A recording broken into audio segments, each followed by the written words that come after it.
Hey guys, talking retail, big box stores, brick and mortar, okay? Obviously, everyone's debating like everyone's buying online. Okay, everyone's also buying in retail because if you think about it, if you calculate how much Amazon has, Amazon and online only really handles about 10, maybe 15% of all the things sold. I mean, think about it. I mean, it's only because we hear about it. It's a trend. We hear about Amazon as we drive past a TJ Maxx, or we drive past the Ross, or we drive past a Home Depots and a Lowe's.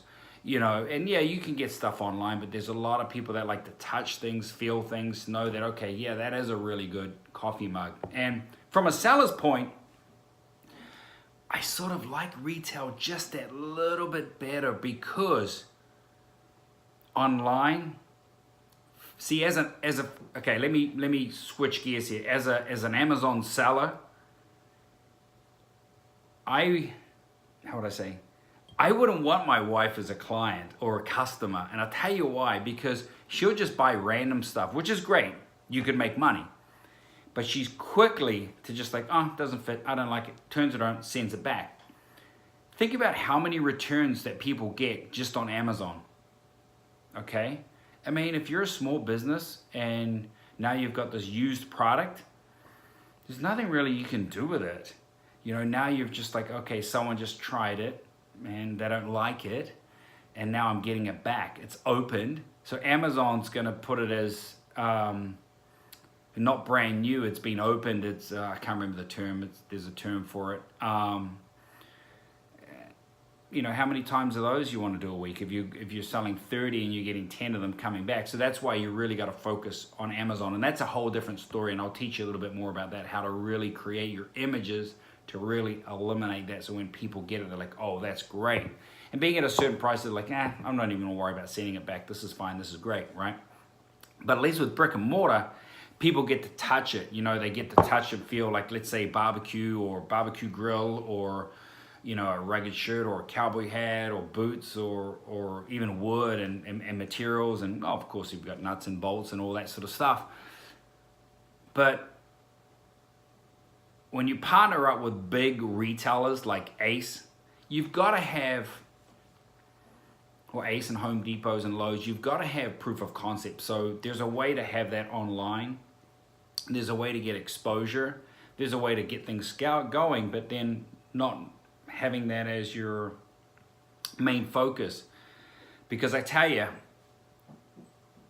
think about the numbers this way. Okay, let's Ace Hardware, right? Let's say they've got 4,000 stores.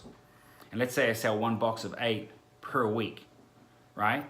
4,000 times 8. Calculate how many I've sold in a week, right?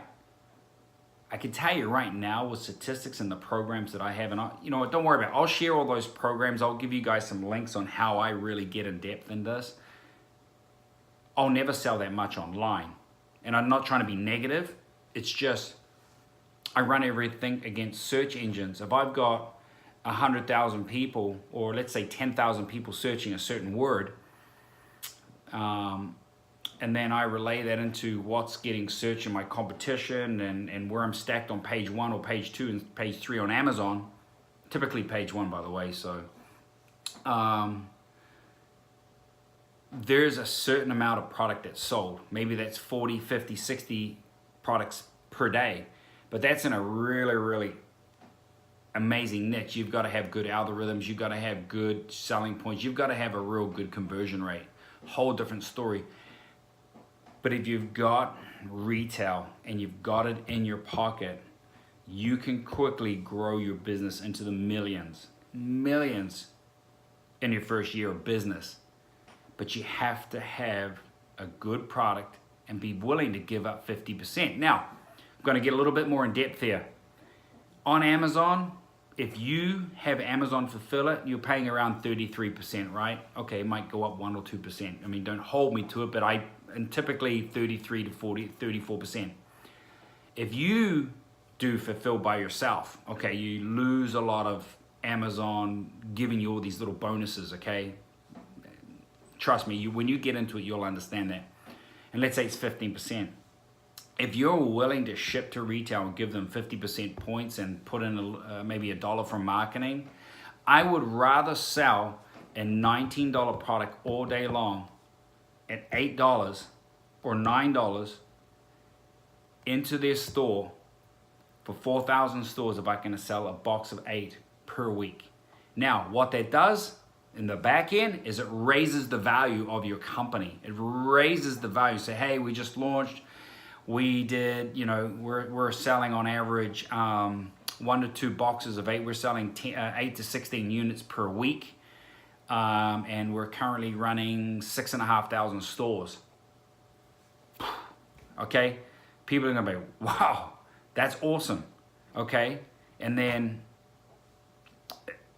it just changes the way you do things, changes the way you're perceived inside that retail channel.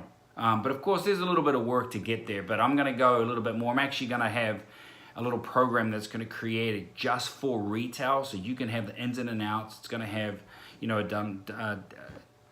a downloadable checklist, so you'll be able to just feel confident, feel comfortable that you can check this, and there'll be a system on how to present it to them. What are my tricks on how to get them into retail, like Bed Bath & Beyond, how to manage it, how to get them into Ace without having to scratch your head and just exploding your mind. Because once you start registering your company, once you start looking into retail, it's like a breadcrumb on the ground.